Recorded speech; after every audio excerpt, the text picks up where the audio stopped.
Hey guys, Logan here. I know I keep saying I'm gonna make a diff video, and I know I haven't done it yet, and I'm sorry, but just want to go over some of the finer points of what we're doing with our EXB non-LSD differentials, just as far as assembly goes.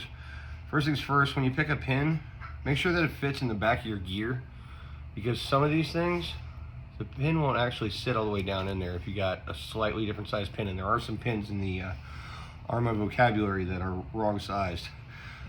So as you guys know, bearing, backing plate, outdrive. Okay, here's the problem.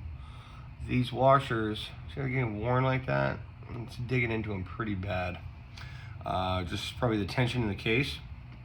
So one thing we did to combat that, and of course, put your seal on after that, and then your big washer, small washer, drive pin. If you have any play after you get the drive pin in, back and forth, you can add another small washer. So get your pin nice and centered.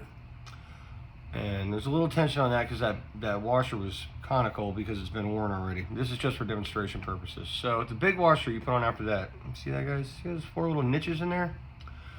Alright, so I put those in there in order to hold grease in those little niches and cut down on friction and cut down on wear on those washers on the outside so they won't get so hot and get worn out like that. So try putting those little niches in that pin there, or the washer I mean. Bent differential shims make a really good spacer right here if you want to tighten up your diff when you're assembling dry before you do final assembly, to check for spacing between the gears. Because they're bent, I figure, give you a little bit of wiggle room when you go up and down like that. See, it probably doesn't make a difference. As soon as there's tension on it, it's going to push it down, but that will also allow grease to get in there and whatnot. Plus there's the cuts in the gear. Oh, got space right there. Kind of like the cuts we made in the washer. So if you're having problems with burning up these shims, try that out. And that's just basics for assembling a side of a differential. And like I said, we assemble dry in order to make sure shimming's okay, and then we assemble fully loaded. Haven't had much luck with the LSDs because they keep blowing apart.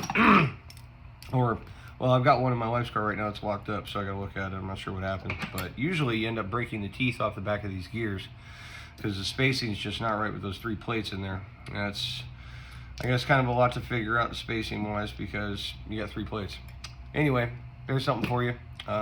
Take it easy. If it don't go, send it. Later.